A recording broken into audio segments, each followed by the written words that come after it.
तमाम को बहुत बहुत मुबारकबाद पेश करता हूँ कि आप लोगों की तवज्जो से ये मकतब चल रहा है, बल्कि ज़्यादा क्रेडिट में इसमें अपनी मस्तूरात माओं बहनों को देना चाहता हूँ, इसलिए कि माएँ और बहनें जब घर में बच्चों पर थोड़ी बहुत सख्ती करती हैं तो बच्चे मकतब मदरसा स्कूल में जाते हैं। हालांकि घर की औरतों को बच्चों की बहुत ज़्यादा ज़रूरत होती है, काम काज के लिए भी, बच्चे संभालने के लिए भी, और घर में रखे हुए गाय भैंस बकरी के लिए भी। ज़मीन की रखवाली, पानी लाना, घर के बहुत सारे काम ये छोटे छोटे बच्चे कर लेते हैं, लेकिन औरतें वो तमाम काम खुद करके इन बच्चों को मकतब में भेज रही हैं। लिहाजा ये हमारी माएँ बहनें मस्तूरात बहुत ज़्यादा मुबारकबाद की मुस्तहिक हैं।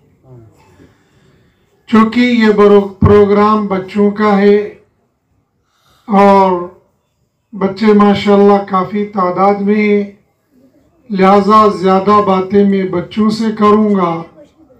उसी ज़िम्न में हमारे बड़ों के पास भी कुछ बातें आएंगी, हमारी मस्तूरात के पास भी कुछ बातें आ जाएंगी। नहीं, ये बच्चे अभी खुद खामोश हो जाएंगे। बच्चों, तुम में से जिसने कायदा पढ़ लिया है वो हाथ खड़े कर लो। जिसने कायदा पढ़ लिया है वो हाथ खड़े कर लो। माशाल्लाह। चलो नीचे रखो। अब जिसने सिपारा शुरू किया है वो हाथ खड़े करो। सिपारा शुरू, कौन सा सिपारा शुरू किया है? तीसरा। और वो आखिर पर ये बच्ची है काले कपड़े पहनकर। हाँ, तुमने कौन सा सिपारा शुरू किया है? पहला। और इसके आगे और किसी ने हाथ खड़ा किया था। तुमने कौन सा?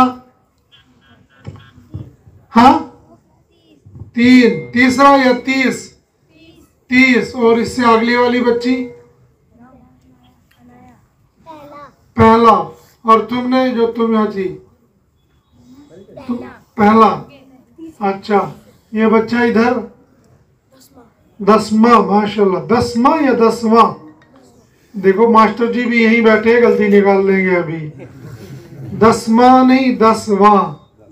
अब मेरी गलती नहीं है, मास्टर जी यहाँ बैठे, अगर मैं गलती नहीं निकालूंगा तो मास्टर जी बाद में मेरी गलती निकाल लेंगे। अच्छा, तुम्हारा कौन सा पारा है? हाँ, दूसरा। माशाल्लाह। अच्छा, ये बताओ, अम्पारे के 10 सूरतें किस किस ने ज़बानी याद कर ली है? 10 सूरतें किस किस ने ज़बानी याद कर ली? हाथ खड़े कर लो। ऊपर करो हाथ। हाँ माशाल्लाह। 1 2 3 4 5 6। 1 2 3 4 5 6। बच्ची एक ही है, 2 बच्चियां हैं। 2 बच्चियों ने 10 सूरतें याद कर ली है। 3 बच्चियों ने। अच्छा माशाल्लाह। ओ माशाल्लाह, छोटी सी बच्ची है, इसने भी 10 सूरतें याद कर ली है। अच्छा, बस रखो। अच्छा, किसी ने अम्पारा हिफ्ज याद किया, ज़बानी याद किया तुम्हें से किसी ने? अम का पारा? चलो, अभी नहीं किया। 30वां पारा। 30वां पारा किसी ने ज़बानी याद किया है? ज़बानी याद करने को क्या कहते हैं? ओ माशाल्लाह। खड़ी हो जाओ, खड़े हो जाओ तुम दोनों बच्चे। माशाल्लाह, तुम दोनों अम का पारा हिफ्ज किया है। माशाल्लाह माशाल्लाह। ज़बानी याद करने को क्या कहते हैं? क्या कहते हैं? तुम छोटे बच्चे हो, क्या कहते हैं? हिफ्ज। माशाल्लाह, बैठ जाओ। अच्छा, जिसने पूरा कुरान नाजरा पढ़ लिया है, देखकर पढ़ लिया है, वो हाथ खड़े करो। माशाल्लाह। 3 बच्चे हैं, 2 तो वही है, एक ये है, एक इधर भी है। खड़े हो जाओ। अच्छा, तीनों चारों जिसने कुरान पूरा नाजरा पढ़ लिया वो खड़े हो जाओ। माशाल्लाह। और उधर भी माशाल्लाह। चाचा भी खड़े हो जाए। चाचा वैसे खड़े हो गए, चाचा भी पूरा कर लिया। अच्छा चाचा भी है जो, माशाअल्लाह। तो 1 2 कितने, तो बैठ, तुम बैठिए, खड़े हो जाओ। 1 2 3 4 5 6 और 7, तुम दोनों में। हाँ माशाअल्लाह, 7 बच्चों ने कुरान पूरा नाजरा पढ़ लिया। देख कर पढ़ने को क्या कहते हैं? हाँ, नाजरा। और जबानी याद करने को क्या कहते हैं? हिफ्ज। माशाअल्लाह। चलो बैठ जाओ। अब सारे मकतब के बच्चों से मैं पूछ रहा हूँ, किस किस ने पूरा कुरान नाजरा पढ़ना है? किस किस ने पढ़ना है? सबने? ओ माशाअल्लाह माशाअल्लाह। चलो नीचे रखो। अच्छा, जिसने कल से मकतब नहीं आना है वो हाथ खड़े करो। किस किस ने कल से मकतब नहीं आना है वो हाथ खड़े करो। ओ, कोई भी नहीं है, माशाअल्लाह। तुम तो बहुत अच्छे बच्चे हो। इसका मतलब है अब तुम सब ने कुरान पाक नाजरा पढ़ लेना है, ठीक है? पढ़ना है इंशाअल्लाह। अच्छा ये बताओ, तुम में से किस किस का इरादा है कुरान पाक हिफ्ज करने का? किस किस का हो? माशाअल्लाह, तुम तो माशाअल्लाह बच्चियों से मैं तो कुरान हिफ्ज करना चाहती हैं। माशाअल्लाह, बैठ जाओ। हाथ नीचे रखो, हाथ नीचे रखो। अल्लाह तुम्हारे जज्बे को कबूल करे, आमीन। और एक वक्त वो आ जाए जैसे आज हम यहाँ बस्ती में आए हैं। आज तो वैसे छोटा मोटा प्रोग्राम, न तो नाजरे का ख़त्म कुरान था, न हिफ्ज का ख़त्म कुरान था, न कुछ और था। अब इंशाल्लाह मुझे तुम दो लोगों को, तुम बच्चों का सुन कर, देख कर और तुम्हारे जज्बे और हिम्मत को देख कर ऐसा लगता है कि इंशाल्लाह अल्लाह पाक यहाँ से उलमा और हुफ्फाज पैदा करेंगे। माशाल्लाह छोटी छोटी बच्चियां तो तकरीर ऐसे कर रही थी जैसे कि दूसरे मुल्कों तक अपनी आवाज पहुंचाना चाहती है। ऐसा जज्बा था बच्चियों के अंदर कि भी माइक तोड़ देंगी। तब जब बच्चियों के अंदर ऐसा जज्बा होगा तो बच्चों के अंदर भी तो माशाल्लाह उससे ज्यादा तेज था। एक बच्चा तो मौलवी साहब से माइक ही छीन रहा था कि मैं जब पहले मैं ही सुनाऊंगा, और उसने तो माशाल्लाह बुरा ही सुना दिया, वैसा ऐसे ही छीन रहा है। तो देखो अभी तो ये शुरू है। तुम लोगों ने नियत करनी है, हमने इंशाल्लाह हाफिज कुरान बनना है। क्या बनना है? हाफिज कुरान। तो हाफिज कुरान जब बन जाओगे फिर तुम भी मास्टर जी की तरह स्कूल में मास्टर बन जाओगी। ऐसा ही है? हाँ नहीं, हाँ इनको बच्चा लेकिन माशाल्लाह देखो यार, आपके मास्टर जी का कुरान सुनकर दिल खुश हो गया। ये तो कुरान भी माशाल्लाह ठीक ही पढ़ते हैं और अल्लाह ने आवाज भी बहुत अच्छी दी है, नात भी बहुत अच्छा पढ़ते हैं। इनका तो जहन नहीं है, वरना खेतों में जा जाकर ब्लॉग बनाते रहते रोज रोज के। ये भी अपना यूट्यूब चलाते हैं।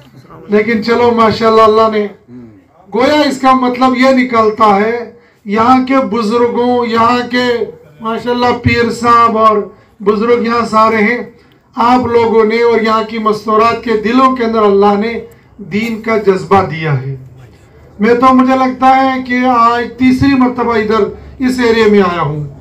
बहुत पहले शायद 2009-10 के आसपास में इधर मीरा साहब जो मस्जिद पुलिस लाइन के पास, वहाँ 1-2 मरतबा आया था शायद जुमा के मौके पर। और फिर आया था पिछली सर्दियों में, सर्दियाँ ख़त्म हो रही थी तब आए थे। तब हम थोड़ी देर हम पीर साहब के पास रहे थे, हमारे कारी उस्मान साहब के पास बैठे थे, फिर इधर से गए थे। तो आज दूसरी मरतबा आ गया। हाफिज एहसान साहब कहने के चलना है तो वक्त निकालना पड़ा। लेकिन मुझे लगता है कि ये दीन की कशिश खींच कर लाई, वरना सच्ची बात ये होती है तो वक्त निकालना बहुत मुश्किल है। आजकल लोगों की जेब से पैसा निकालना बहुत आसान है, लेकिन किसी को कहो कि आओ ज़रा 2 दिन के लिए, 1 दिन के लिए घर आ जाओ, सब कहते हैं कि वक्त नहीं है मेरे पास। ये पुराने बुजुर्ग जानते हैं, ये दूर दूर अपने रिश्तेदारों की यहाँ पहले जाते थे, हफ्ता भर रहते थे। और आज अगर वो कहेंगे आ जाओ 1 दिन के लिए, कहते थे साढ़े को टाइम नहीं है, तुसी बेले हो, तुसी बैठो, असि तो काम करना। तो टाइम किसी के पास नहीं होता है। लेकिन अल्लाह पाक कोई कशिश खींच कर लाती है। बज़ाहिर तो आप बहुत छोटे से लोग, थोड़े से लोग आए हैं, सुना रहे थे मास्टर जी की पराली का काम चल रहा है, तो शायद इनके दिल में ये बात आई थी कि मुफ्ती साहब नाराज हो जाएंगे, ये लोग ही यहाँ नहीं आए हैं। देखो अल्लाह के यहाँ तादाद नहीं चलती है, अल्लाह के यहाँ दीन का जज्बा चलता है। जब एक वक्त वो था कि मक्कतुल मुकर्रमा में हमारे प्यारे नबी सल्लल्लाहु अलैहि वसल्लम मदीना पाक में पैदा हुए थे। कहाँ पैदा हुए थे हमारे नबी? मदीना पाक में हुए थे या मक्का पाक में? हाँ हाँ, देखो मक्का शहर में। इसका मतलब बच्चा जाग रहा है, बाकी सबको नींद आई है, या पराली की टेंशन है कहीं बारिश ना आ जाए तो पराली भीग जाएगी। तो हमारे प्यारे नबी सल्लल्लाहु अलैहि वसल्लम कहाँ पैदा हुए थे? मक्का शहर में। और किसने पैदा किया था? किसने भेजा था? अल्लाह ने। हमारे प्यारे नबी सल्लल्लाहु अलैहि वसल्लम के अब्बा जी का क्या नाम था? हाँ जोर से बोलो। हजरत अब्दुल्ला। क्या नाम था? माशाल्लाह। और हमारे प्यारे नबी सल्लल्लाहु अलैहि वसल्लम की मां का क्या नाम था? आमीना। हजरत आमीना। और हमारे प्यारे नबी सल्लल्लाहु अलैहि वसल्लम को 3 औरतों ने दूध पिलाया था। कितनी औरतों ने? 3। एक उनकी माँ और एक बांदी थी, उनका नाम था सुवैबा। क्या नाम था? आप सबको याद नहीं होगा, सुवैबा। और तीसरी एक औरत थी। 2 का मैंने बताया, तीसरी का तुम बताओ। तीसरी का नाम क्या था? हजरत हलीमा। हाँ माशाल्लाह, हजरत हलीमा सादिया रजी अल्लाह ताला अन्हा। माशाल्लाह। अल्लाह पाक आपके दीन को सलामत रखे और आपके माल जान की हिफाजत फरमाए। मैं शहरों में जानबूझकर आधी बात करता हूँ, आधी छोड़ देता हूँ। जैसे यहाँ बताया, तीसरी का क्या नाम था? हजरत हलीमा सादिया रजी अल्लाह ताला अन्हा। माशाल्लाह, इस जवान ने बता दिया। शहरों में कम लोगों को पता होता है। तो एक थी वालिद साहब, उनका नाम था अब्दुल्ला, माँ का नाम था बीबी आमिना, और दूसरी औरत जिसने दूध पिलाया था उनका नाम था सुवैबा। हाँ माशाल्लाह, देखो मास्टर जी का बच्चा बहुत तेज है। और इधर से क्या, मुझे क्या हो गया, 2 बार मैंने सलाम कर दी। और तीसरी का क्या नाम था? हजरत हलीमा सादिया रजी अल्लाह ताला अन्हा। और पैदा कहाँ हुए थे हमारे प्यारे नबी सल्लल्लाहु अलैहि वसल्लम? मक्का शहर में। हमारे प्यारे नबी सल्लल्लाहु अलैहि वसल्लम इस मक्का शहर में 53 साल रहे। कितने साल? 53 साल। 53 समझते हो कितने? 63 नहीं, हाँ 53। 63 नहीं। तो मुझे डोगरी तो आती नहीं है, 1-2 तो डोगरी में क्या कहते हैं, 63 मुझे लगता है 63 को बोलते हैं। 63 को शायद 63 बोलते हैं। और 53 को क्या बोलते हैं? हाँ 53। वो कश्मीरी में बोलते 53, और डोगरी में भी 53 ही बोलते हैं। 53 साल रहे थे मक्का शहर में। कितने साल? 53 साल। तो बच्चे जो स्कूल जाते वो समझते 53 ईयर। कितने साल रहे थे? 53 हाँ 53 साल। वो 53 साल के बाद फिर गए थे, कहाँ पर गए थे? हाँ मदीना मुनव्वरा। कहाँ गए थे? Medina Munawwara. मदीना मुनव्वरा को हम कहते हैं मदीना पाक भी कहते हैं और मदीना मुनव्वरा भी कहते हैं। वो करीब बचपन में हम लोग एक नात पढ़ते, यसरब के वाली सारे नबी तेरे दर के सवाली, शाहे मदीना शाहे मदीना। सुनी तुम लोगों ने? हमारे जमाने में ऐसी चलती थी, शायद मतलब कवाली थी या नात थी, अब पता नहीं। तो पहले उस मदीना शहर का नाम था यसरब। क्या नाम था? यसरब। जब हमारे प्यारे नबी सल्लल्लाहु अलैहि वसल्लम वहां गए तो उसका नाम बन गया मदीना मुनव्वरा। क्या नाम बन गया? Medina Munawwara. मैंने आपके उस जज्बे का जवाब देना है जो मास्टर जी ने कहा था कि भाई बंदे थोड़े हैं तो तकरीर किसनो करनी है? तकरीर दीवारों नहीं करनी है, तो मैंने एक मुफ्ती साहब को कहा, गुजारिश की उनसे कि मैंने कहा टीवी पर आप भी बयान किया करो। कहने लगे भाई मुझे दीवारों को तकरीर करनी नहीं आती है, मेरे सामने बंदे होने चाहिए फिर मैं तकरीर कर पाता हूँ। तो उस जमाने के अंदर ये मोबाइल शोबाइल नहीं होते थे, बहुत 10-15 साल पहले की बात है ये। उस जमाने के अंदर मैं टीवी पर जाता था, रिकॉर्ड पहले करवाते थे, आप लोगों ने भी सुना होगा रमजान में वो टेक वन चैनल उस पर चलता था वो। तो मैंने तब कहा था मुफ्ती साहब को कि आप भी टीवी पर बयान करें, मैं मेरे से दीवारों को सुना था। तो ऐसे मास्टर जी सुन रहे थे कि दीवारों को क्या तकरीर करनी है। हमने लाया शाही इमाम को जम्मू को बड़े शान के साथ, और यहाँ तकरीर के सुनाने के लिए कोई बंदा ही नहीं है। तो जब दिल का जज्बा होता है ना, अल्लाह दीन फैला देते हैं। वो बात मैंने आपको समझानी है। वो ऐसे में समझा रहा हूं कि हमारे नबी सल्लल्लाहु अलैहि वसल्लम मक्का कितने साल रहे? 53 साल, 53 साल, 53 साल। कितने साल? 53 साल। फिर कहाँ चले गए थे? मदीना पाक। और मदीना पाक कितने साल रहे थे? 10 साल। ये और ये कितने हो गए? ये और ये कितने हो गए? 10 साल। और 10 साल के बाद फिर हमारे प्यारे नबी सल्लल्लाहु अलैहि वसल्लम ने पर्दा फरमा लिया। फिर मदीना मुनव्वरा के अंदर ही आखिरत के लिए सफर शुरू किया। तो टोटल उम्र कितनी हो गई? 53 और 10 से क्या हो गई? अब हो गया 63 साल हो गया। अब आ गया वो 63 साल। 63 साल पूरी उम्र होगी। कितनी सही? 63 साल हो गई थी। 63 में वैसे गिर रहे 63, तो 63 होता है असल। क्या होता है? 63 साल। मैं तुमको हंसा खिलाकर इसलिए सुना रहा हूँ ताकि नींद शींद ना जाए, पराली का ख्याल भी ना जाए, और असल बात हम समझ जाएं कि हमें करना क्या है। तकरीरें वकरीरें आप सुनते हैं, मैं आपको कुछ बातें समझाना चाहता हूँ, उसके लिए इस तरह से बोल रहा हूँ। अब जब 53 साल के बाद मक्का छोड़कर मदीना गए थे, तो मक्का में कोई भी नहीं रहा था, कोई भी ईमान वाला नहीं रहा था। वहां सारे ईमान वाले जितने थे, जितने सहाबा थे, वो साहबे मक्का छोड़कर कहाँ चले गए? मदीना। छोड़े नहीं थे, छोड़कर चले गए, बल्कि उनको छुड़वाया था। निकल जाओ यहाँ से, निकल जाओ यहाँ से, निकल जाओ यहाँ से। तो हमारे प्यारे नबी सल्लल्लाहु अलैहि वसल्लम भी किस वक्त अपने घर को छोड़कर गए थे? बुजुर्गों को पता होगा, दिन में या रात में? रात में अपने घर से निकल गए थे, इसलिए कि वहां के लोगों ने कहा कि भाई निकल जाओ यहाँ से। निकल गए, गोया मक्का सब खाली हो गया साहबा से। और लेकिन एक वक्त वो आ गया, आज हज के जमाने में मक्का में कितने लोग होते? लाखों लोग होते। कितने लोग होते?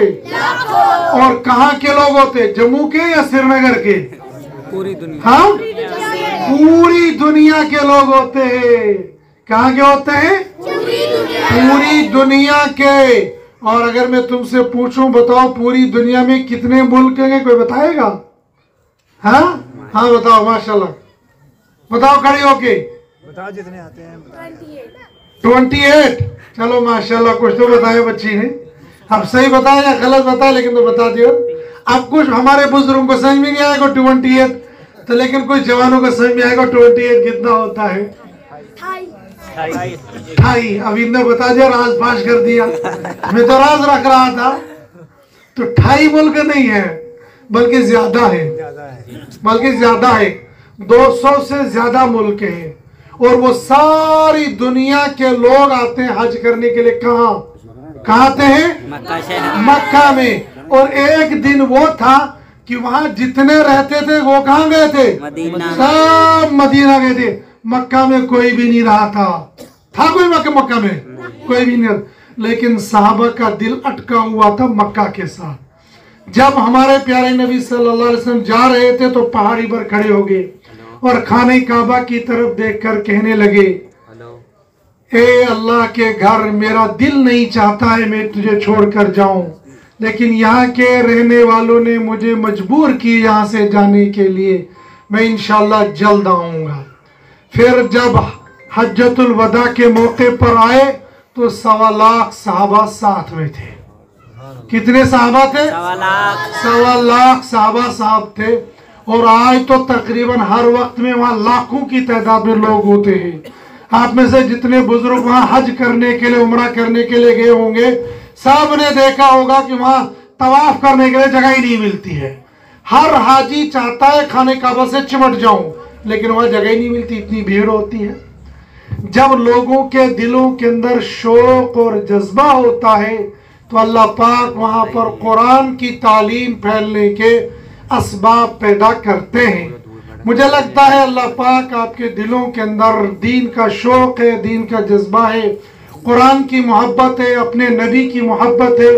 उस अल्लाह की, उस अपने नबी की, उस कुरान की मोहब्बत की वजह से ही आपके बच्चों के अंदर ये जज्बा पैदा हो गया है। इसलिए आइंदा के लिए आपने ये कोशिश करनी है। अभी जैसे हाफिज साहब ने बताया कि हमारे यहाँ 5 मकतब चलते हैं। कितने? 5। लेकिन मुझे लगता है वो 5 मकतब वो हैं जिनको हाफिज एहसान साहब पढ़ाते हैं। अभी कारी उस्मान साहब है और दीगर आइमा हैं, और भी मस्जिदें हैं, बहुत सारे यहाँ मकतब होंगे। तो इंशाल्लाह आप ये नियत कर लो कि तमाम मकतबों का मिलकर एक प्रोग्राम करेंगे यहाँ पर इंशाल्लाह। और सारे मकतबों में से 3-3 बच्चे, सारे बच्चे नहीं, हर मकतब से 3 बच्चे, एक की तिलावत, एक की नात और एक का तकरीर, हर मकतब से ये। तो फिर 2-4 घंटे का वो प्रोग्राम होगा। तो उस प्रोग्राम के बाद फिर ये हमारे पीर साहब और मास्टर साहब और ये सारे जो बुजुर्ग यहाँ बैठे, इन लोगों की जेबों से पैसे निकाल कर तुम लोगों को हम इनाम देंगे। आज तो पता नहीं है हाफिज साहब ने कहाँ से इनाम लाया है, लेकिन आइंदा के लिए ये बुजुर्ग मिलजुल कर तुम लोगों को बड़ा इनाम देंगे। ये छोटा छोटा सबको मिलेगा और बड़ा बड़ा इनाम उन बच्चों को मिलेगा।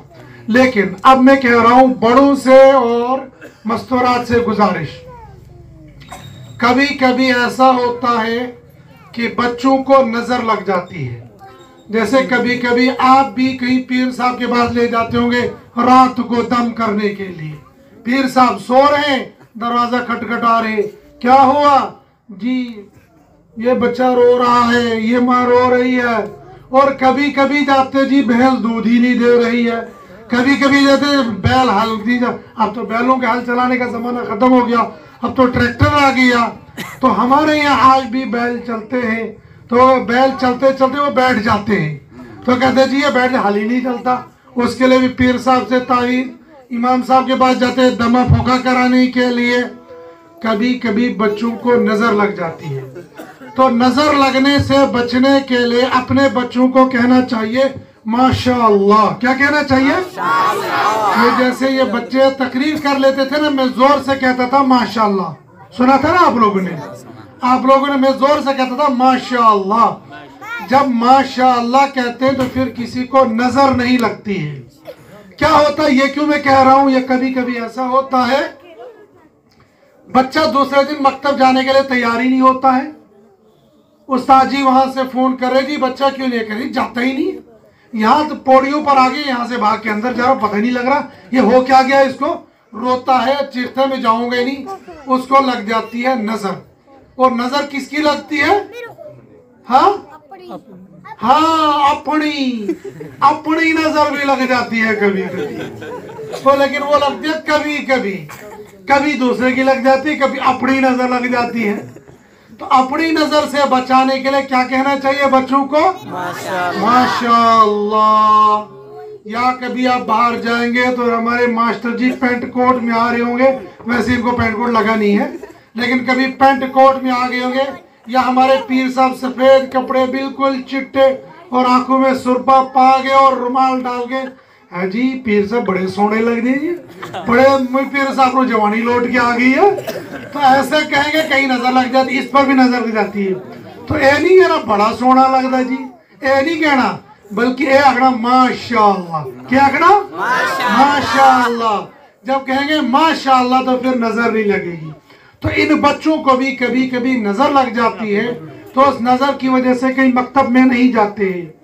तो उस वक्त में माँ बाप को गुस्सा आता है, पिटाई ठुकाई शुरू कर देते। बजाय पिटाई ठुकाई करने के उनको साथ ले जाएं, मकतब में ले जाएं, वहां पर हाफिज साहब उसको दम फूक करेंगे और बच्चा मकतब में बैठना शुरू कर देगा। एक ध्यान तो ये रखना है, दूसरा ध्यान ये रखना है, कोशिश माशाल्लाह से की है। बच्चियों को मैंने देखा कि तमाम बच्चियों ने तकरीबन काले कपड़े पहने हुए हैं। अब ये मेरी समझ में नहीं आया कि इन्होंने काले कपड़े क्यों पहने हैं। शायद उनको दुख हो गया कि ये आज जलसा रखा है तो दुख की वजह से काले कपड़े पहने हुए हैं। आमतौर पर काले कपड़े दुख की वजह से पहने जाते हैं। कपड़े कैसे पहनने चाहिए? चिट्टे। कैसे? चिट्टे। कैसे कपड़े पहनने चाहिए? चिट्टे कपड़े पहनना सुन्नत है। कैसे? अब आप लोग कहोगे कि खुद ही आपने चिट्टा जुब्बा पहना ही नहीं था, मैं कह रहे चिट्टा कपड़े मैं चिट्टे कपड़े ही पहन लेता हूँ। कभी कभी दूसरे कपड़े भी पहन लेने चाहिए, कभी कभी दूसरे कपड़े, वरना हमारे प्यारे नबी सल्लल्लाहु अलैहि वसल्लम ने फरमाया सफेद कपड़े पहनो और सफेद कपड़ों में अपने मुर्दों को दफन किया करो। इसलिए कफन कैसा होता है? सफेद।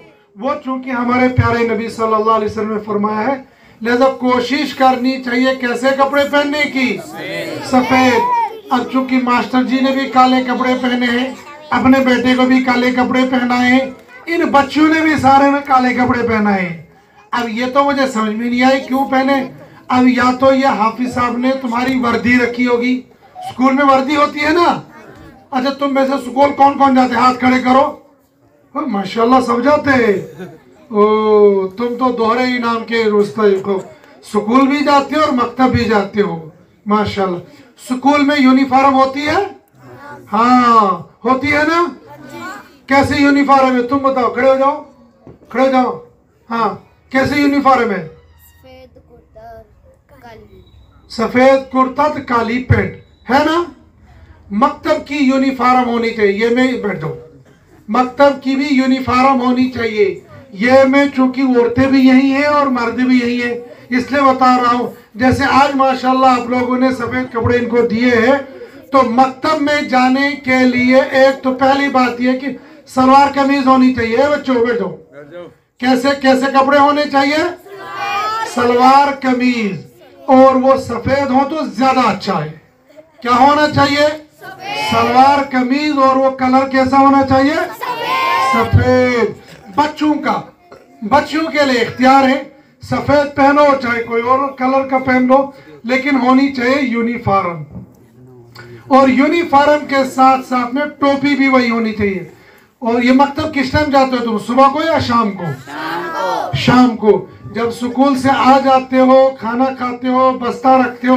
बस्ता रखते हो या फेंकते हो? हाँ? ना ना ना ना, सच बताओ, बताओ फेंकता कौन कौन है? हाँ? है, देखो मास्टर जी के बच्चे ने सच कहा कि फेंकता यही है, क्योंकि मास्टर का पुत्र है, सुनो की है, साड़ी हुकूमत है, साड़ा स्कूल है, साड़ा प्यो है, सारा कुछ मालिक है, असि कौन पूछने वाला है।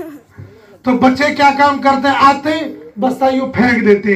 बस्ता फेंकना नहीं चाहिए बल्कि रखना चाहिए। क्या करना चाहिए? रखना चाहिए। और रखना कहाँ चाहिए? नीचे या कहीं ऊपर? देखो हम भी स्कूल में पढ़े हैं। हम लोगों के उस जमाने के अंदर, मैंने 93 में स्कूल छोड़ दिया था। 1993 में। उस जमाने के अंदर हमारे यहाँ, जिस गांव का मैं रहने वाला हूँ, उस गांव के अंदर शायद 3 मौलवी थे बस, पूरे इलाके के अंदर, बल्कि पूरे डिस्ट्रिक्ट के अंदर, किश्तवाड़ के अंदर ही शायद 3-4 मौलवी होंगे। दीन का कोई तस्वर नहीं था। लेकिन हमें स्कूल में मास्टर ये बात बताते थे कि जब घर जाओगे तो बस्ते को दीवारें होती है ना कच्ची, वहां तो दीवार में हम कील ठोकते थे, उस कील के साथ बस्ते को लटका के रखते थे। और आज अगर तुम कील ठोकोगे तो तुम दीवार में ठोकोगे, तुम्हारा अब्बा यहाँ कील ठोकेगा, इसे दीवार खराब कर रहा है। तो कील तो तुमने नहीं ठोकनी है, अलबत्ता अब्बा से पूछना है, अम्मी से पूछना है, इस बस्ते को टेबल पर रखूं और या कहीं तुम कील शील लटका कर दे दोगे, वहां पर लटकाना है। क्यों ऐसा क्यों? सुनो बच्चों, मैं तुम्ही को बता रहा हूं, लेकिन तुम्हारे साथ तुम्हारे माँ बाप को बता रहा हूं। क्यों? इसलिए कि जो किताबें तुम स्कूल में पढ़ते हो, मास्टर जी को पता होगा, उन किताब में गोल मोहर जैसी बनी हुई है, उस मोहर के अंदर लिखा है मिनज़्ज़ुलुमाति इलन नूर। क्या लिखा है? हाँ, कुरान में पढ़ा कहीं? ये कुरान में है। क्या लिखा है? मिनज़्ज़ुलुमाति इलन नूर। अब तुम बताओ, अगर इस पर ये जो कागज है ना, ये कागज है ना जो लगा है, अगर इस कागज पर बिस्मिल्लाहिर्रहमानिर्रहीम लिखा हो और फिर एक बच्चा यहाँ से नीचे फेंक दे और दूसरा बच्चा वहां जाकर देख ले, उस बिस्मिल्लाह वाले पर्चे को उठाएगा या नाली में फेंक देगा? उठाएगा। ना सच बताओ, उठाएगा फेंक देगा? क्यों? वो तो बिस्मिल्लाह है, कुरान थोड़ी है वो। कुरान है ना, कुरान की एक आयत है वो। जैसे वो कुरान की आयत है, ऐसे ही तुम्हारी जो किताबें हैं स्कूल की, उन स्कूल की किताबों में एक आयत लिखी होती है मिनज़्ज़ुलुमाति इलन नूर। अब अगर तुम उनको फेंक दोगे नीचे तो कुरान की बेअदबी होगी या अदब होगा? बेअदबी। देखो, हम मुसलमान ही, मुसलमान, इस्लाम हमें अदब भी सिखाता है। माँ बाप, जैसे बच्चे सुनाते माँ बाप की अदब करना चाहिए, सलाम करनी चाहिए, बहुत सारे आदाब सिखाते ना, ऐसे किताबों का अदब भी सिखाता है। तो बस्ते को फेंकना नहीं है, बल्कि बस्ते को ऊंची जगह पर रखना है, यह अदब करना है। तो बस्ते को वहां रखो, खाना खाओ और उसके बाद फिर मकतब की यूनिफॉर्म पहनकर फिर मकतब में आ जाओ। ये तुम्हारी खोपड़ी में तो नहीं आएगी, लेकिन माँ बाप की खोपड़ी में आ रही है, इसलिए कि वो तुम्हारे लिए यूनिफॉर्म बनाएंगे, फिर उस यूनिफॉर्म के साथ तुमको मकतब में भेजेंगे। करोगे ये काम भी इंशाल्लाह? बच्चियां छोटी हो या बड़ी हो, जैसे कुछ बच्चों ने माशाल्लाह दुपट्टा बांधा है बहुत अच्छे तरीके से, और एक दो बच्ची ने, छोटी बच्ची ने, उसने निकाब भी पहन लिया है। बहुत अच्छी बात है, अगर बचपन से निकाब पहनने की आदत हो जाएगी, औरत को तो पर्दा करना चाहिए। अब हम तो ऐसे माहौल में, अगर हम अपनी माओ बहनों को कहें बुर्का लगा के बैठ जाओ तो फिर पुराली लेने कौन आ जाएगा? तो फिर पुराली बांधने के लिए किसने जाना है? तो मुंजी किसने काटनी है? मुंजी लगाने किसने जाना है? हम तो अपनी औरतों से बहुत काम करवाते हैं। अल्लाह पाक इन औरतों को इंशाल्लाह जन्नत देगा। देखो, मैं आपको एक छोटी सी किस्सा सुनाता हूँ, वो तुम लोगों ने बहुत पहले भी सुना होगा, लेकिन हमारी माएँ बहनें इसको गौर से सुनना। हमारे प्यारे नबी सल्लल्लाहु अलैहि वसल्लम की 4 बेटियां थी। कितनी बेटियां थी? 4 बेटियां थी। उनमें से एक का नाम था बीबी फातिमा। क्या नाम था? बीबी फातिमा। एक का नाम था हजरत रुकैया, एक का नाम था उम्मे कुलसूम, एक का नाम था ज़ैनब। कितनी हो गई? 4। हजरत ज़ैनब, हजरत रुकैया, हजरत उम्मे कुलसूम और चौथी का नाम हजरत फातिमा। इन चारों में से सबसे ज्यादा मशहूर कौन है? हजरत फातिमा। ये हजरत फातिमा काम करती थी घर में। क्या काम करती थी? एक तो रोटियां बनाती थी, एक बर्तन वगैरह साफ करती थी, और उस जमाने के अंदर चक्की नहीं होती थी, बल्कि घर के अंदर चक्की होती थी। उस चक्की के अंदर गेहूं पीसते थे। ये पुराने जो बुजुर्ग हैं, इन बुजुर्गों को मालूम है। घर के अंदर चक्की होती थी, हाथ से उसको चलाते थे, उसमें गेहूं अनाज जो भी हो तो डालते थे, उसका आटा बनता था, फिर रोटियां पकाते थे। तो हजरत फातिमा वो चक्की भी चलाती थी। और उनके घर के अंदर घोड़ा था। उस घोड़े के लिए कभी कभी घास लाने की जरूरत पड़ती थी। सुनो सुनो सुनो सुनो, ए बच्चों खामोश हो जाओ, तुमको किस्सा सुना रहा हूँ। एक मौके पर हमारे प्यारे नबी सल्लल्लाहु अलैहि वसल्लम के पास कुछ गुलाम आ गए, समझने के लिए, जैसे इस जमाने के अंदर नौकर चाहते घर के लिए, तो वो गुलाम आ गए। तो हजरत अली रजी अल्लाह तआला अन्हु ने अपनी बीवी हजरत फातिमा से कहा, बीबी फातिमा तुम भी जाओ, प्यारे नबी सल्लल्लाहु अलैहि वसल्लम से एक गुलाम मांग लो, ताकि तुम्हारे इस काम में हाथ बटाए। वो चक्की पीसेगा, घोड़े के लिए घास लाएगा, और जो थोड़े मोटे काम है तुम्हारे हाथ बटाएगा। बीवी फातिमा गई, मांगा नहीं, वापस आ गई। शाम को प्यारे नबी सल्लल्लाहु अलैहि वसल्लम खुद पहुंच गए और कहा, मुझे लगता है फातिमा दिन में किसी काम से आई थी, लेकिन वो काम बताए बगैर वापस आ गई। और लेकिन बताए उस वक्त भी नहीं। अली रजी अल्लाह तआला अन्हु ने कहा, हाँ मैंने ही भेजा था। इसलिए भेजा था कि ये दिन भर काम करते करते थक जाती हैं, और मैंने कहा था एक गुलाम मिल जाएगा ताकि इनके काम में हाथ बटाएगा। प्यारे नबी सल्लल्लाहु अलैहि वसल्लम ने फरमाया देखो गुलाम तो खत्म हो गए, लेकिन बीवी फातिमा मैं तुमको एक वजीफा बताता हूँ। क्या बताता हूँ? एक वजीफा बताता हूँ। नमाज के बाद भी और सोने से पहले भी 33 मरतबा सुबहान अल्लाह। क्या? 33 मरतबा सुबहान अल्लाह, 33 मरतबा अल्हम्दुलिल्लाह और 34 मरतबा अल्लाह अकबर पढ़ा करो। ये तुम्हें गुलाम से ज़्यादा बेहतर है। वो तो वो था, लेकिन दूसरी बात यह कि इस वजीफे की वजह से थकावट भी ख़त्म हो जाती है। अगर हमारी माएँ बहनें दिन भर काम करके सोने से पहले और वजीफों के साथ ये भी पढ़ लिया करो, सुबहान अल्लाह 33 मरतबा, अल्हम्दुलिल्लाह 33 मरतबा और अल्लाह अकबर 34 मरतबा, ये थकावट भी ख़त्म हो जाएगी। लेकिन हमारे प्यारे नबी सल्लल्लाहु अलैहि वसल्लम की यही खातून जन्नत की सरदार होगी, और काम वो भी करती थी, हमारी माएँ बहनें भी काम करती हैं, इंशाअल्लाह ये भी जन्नत में जाएंगी। और आपको पता है इनको सवाब कितना मिलता है? पता है कितना सवाब मिलता है? जो आप नमाज पढ़ते हो वो सवाब भी इन औरतों को मिलता है। जो आप यहाँ बयान सुन रहे हो इस पर जो अल्लाह की तरफ से सवाब मिलना है वो भी इन औरतों को मिल रहा है। जो हम कुरान की तिलावत करते हैं उसका सवाब भी इन औरतों को मिल रहा है, लेकिन इनको पता ही नहीं है। कपड़े पहनकर हम नमाज पढ़ते हैं ना, पढ़ते हैं ना। बगैर कपड़ों के कौन कौन नमाज पढ़ता है? अच्छा, कोई पढ़ता है? नहीं। अच्छा ये बताओ, मर्दों में से कपड़े कौन कौन खुद धोता है? कोई है मर्द जो कपड़े खुद धोता है? कोई भी नहीं। तो कौन धोता है? कौन धोता है? हाँ, ये तो बच्चा है। मर्दों में से पूछ रहा मैंने, बच्चों से नहीं पूछा मैंने। मर्दों में से कोई? मैं भी नहीं धोता हूँ भाई, आप क्यों शर्मा रहे हैं? मैं भी नहीं धोता हूँ। फिर कौन धोता है ये कपड़े? औरतें धोती है ना, घर की औरतें कपड़े धोती हैं। बताओ, अगर बगैर धुले कपड़े हम मस्जिद जाते हैं? अगर मैले कुचेले कपड़े होंगे मस्जिद जाएंगे? अगर गंदे हो गए होंगे तो मस्जिद जाएंगे? अगर उनको इधर नाले की कीचड़ पड़ी होगी तो उन कपड़ों में नमाज आएगी? नमाज कैसे कपड़ों में आती है? साफ नहीं, पाक कपड़ों में। अभी तो सुनाया था ना, किसी ने बच्चे ने सुनाया था नमाज के फराइज, और नमाज के फर्जों में से कपड़ों का पाक होना भी जरूरी था। वो कश्मीरी पुराने जमाने के थे, तन पाक, मन पाक, जाई पाक, जाम पाक। जाम कहते थे कपड़ों को, ये जामा भी पाक होना चाहिए। नापाक कपड़े के साथ नमाज नहीं होती। अब इस जामे को पाक किसने किया है? हमने या औरतों ने? जिन्होंने पाक किया है उस पाक करने को उनको सवाब मिलेगा, इसलिए नमाज का सवाब भी उनको मिलता है। वो खुद अपनी नमाज का भी सवाब मिलता है, हम मर्द जो नमाज पढ़ते हैं उसका भी सवाब मिलता है।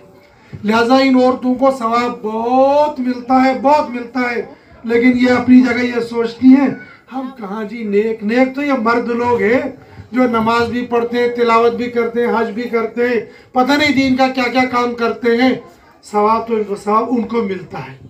लिहाजा ये औरतें और आप मर्द जब इन बच्चों को मकतब में भेजोगे कपड़ों के साथ, यूनिफॉर्म के साथ, धुली हुई के साथ, फिर मकतब के अंदर जब ये बच्चे कुरान पाक पढ़ेंगे तो सवाब किसको मिलेगा?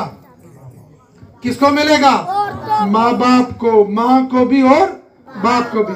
औरतों को मिलेगा कपड़े धोने का और बाप को सवाब मिलेगा कपड़े लाने का। कपड़े लाकर कौन देता है? बाप। और धोकर कौन देता है? अम्मा। तो दोनों को सवाब मिल गया ना। देखो, अब जब यहाँ से ये बच्चे पढ़कर जाएंगे, हाफिज कुरान बन जाएंगे। देखो, दुनिया से हर एक ने जाना है। आज एक गया, कल दूसरा गया, परसों तीसरा गया। जब हम चले जाएंगे तो हमारे बाद ये बच्चे रहेंगे जिंदा। अब कोई पता नहीं जिंदा कौन रहेगा बाद में और कौन पहले मरेगा। लेकिन देखो, दुनिया की रूटीन तो यही है, पहले बड़े जाते हैं, फिर छोटे जाते हैं, छोटे बड़े बनते। फिर जब ये बच्चे बड़े बन जाएंगे, और अभी मौलवी साहब सुना रहे थे कि आखिरत में हाफिज कुरान, एक हाफिज कुरान अपने साथ 10 लोगों को जन्नत में ले जाएगा। कितने लोगों को? 10। और वो 10 होंगे जिनका नाम जहन्नम के दरवाजे पर लिखा होगा, फला बिन फला, फला बिन फला, फला बिन फला, फला बिन फला। फिर यहाँ से खड़ा हो जाएगी अनाया, या क्या नाम था, एक बच्ची का नाम था अनाया था ना उसका नाम, जो सबसे पहले आई थी। अनाया खड़ी हो जाएगी, कहने लगी या अल्लाह मैं हाफिज कुरान हूँ। कहाँ है अनाया? खड़ी हो जाओ अनाया, ये हाफिज कुरान बनोगी इंशाअल्लाह। को क्या को इंशाअल्लाह। अनाया खड़ी हो जाएगी, या अल्लाह ये मेरा फला रिश्तेदार है, हम आरएसपुरा में रहते थे, ना ना ना ये जहन्नम में, ये भी जहन्नम में नहीं, ये भी जहन्नम में, ये भी जहन्नम। 10 लोगों को अपने साथ जन्नत में ले जाएगी। जब एक अनाया ले जाएगी 10, और जब ये आलिम बन जाएगा या बन जाएगी, तो किताबों के अंदर लिखा है एक आलिम अपने साथ 40 लोगों को जन्नत में ले जाएगा। कितने लोगों को? 40। और बाज उलमा ने लिखा 40 घरों को साथ में ले जाएगा। देखो जब हम पढ़ते हैं सुभान अल्लाह, तो अल्लाह की रहमत उतरती है, उतरती है नहीं उतरती है? हमारा ये ईमान है अल्लाह की रहमत। तो जब ये बच्चे बस्ती के अंदर अल्लाह का कुरान पढ़ते, तो वहाँ पर अल्लाह की रहमत उतरती है। फिर वो अल्लाह की रहमत यूं चारों तरफ बिर जाती है। जैसे जब बारिश होती है तो बारिश चारों तरफ से खेती हरियाली हो जाती है, ऐसे बच्चे जब कुरान पढ़ते हैं अल्लाह की रहमत उतरती है। फिर अल्लाह की रहमत फिर सारे घरों के अंदर जाती है। इसलिए आप हजरात तमाम ये नियत इरादा करो, इंशाअल्लाह हम अपने बच्चों को नाजरा कुरान के साथ साथ हाफिज कुरान भी बनाएंगे इंशाअल्लाह। और अपने इन मकतबों को बहुत मजबूत करेंगे। मजबूत करने का मतलब ये होता है अपने बच्चों को जरूर मकतब के अंदर भेजना है, भेजेंगे इंशाअल्लाह। अच्छा ये जो बच्चे हैं ना, तुम बच्चे तुम खड़े हो जाओ, तुम बच्ची तुम खड़ी हो जाओ, खड़ी हो जाओ। तुम्हारे मकतब में कितनी बच्चियां पढ़ती हैं? लड़कियां कितनी हैं? 4 15 माशाल्लाह। खड़े हो जाओ। किसने 15 बोला? कितनी बच्चियां हैं? 15 माशाल्लाह। बैठ जाओ, तुम खड़े हो जाओ, तुम खड़े हो जाओ, खड़े हो। बच्चे कितने हैं? लड़के कितने हैं? उसी अंदाजे में, अंदाजन 5 या 6 इतने ही हैं? नहीं ये हाँ? इस मकतब में ज्यादा। इस मकतब में कितने बच्चे और बच्चियां हैं? यहाँ जो मकतब है ना, टोटल कितने बच्चे और बच्चियां हैं? हाँ हाँ 35 है। चलो हम 20 में ले लेते, 30 ही ले लेते हैं। पीर साहब कह रहे 35, हम 35 से ले लेते हैं। कितने लेते हैं? 35। और यहाँ घर कितने हैं? ये बड़े बताएंगे। घर कितने हैं? 10 घर। 10 घर। तो ये जो 35 बच्चे, ये 10 घरों के या ज्यादा के? 10 घरों के 35 बच्चे हैं माशाल्लाह। तो इसका मतलब मुझे अंदाजा ये लगता है कि कोई बच्चा घर में नहीं है, सब बच्चे मकतब में जाते हैं। ऐसा ही है? ऐसा ही है माशाल्लाह। ये तो भाई बहुत अच्छी बात है कि गांव के सारे बच्चे मकतब में जाते हैं। तो और ये किस टाइम जाते हो तुम मकतब में? किस टाइम? टाइम क्या टाइम? 6:30। 6:30 से 7:30। 7:30 तो रात होती है। अब मगरिब के बाद जाते हो? हाँ, या मस्जिद में जाते हैं मकतब में? इधर घर में मस्जिद नहीं है? यहाँ मस्जिद कहाँ है? नहीं, ये यहाँ जो 10 घर है, इन 10 घरों में मस्जिद नहीं है। तकबीर नारे तकबीर, नारे तकबीर।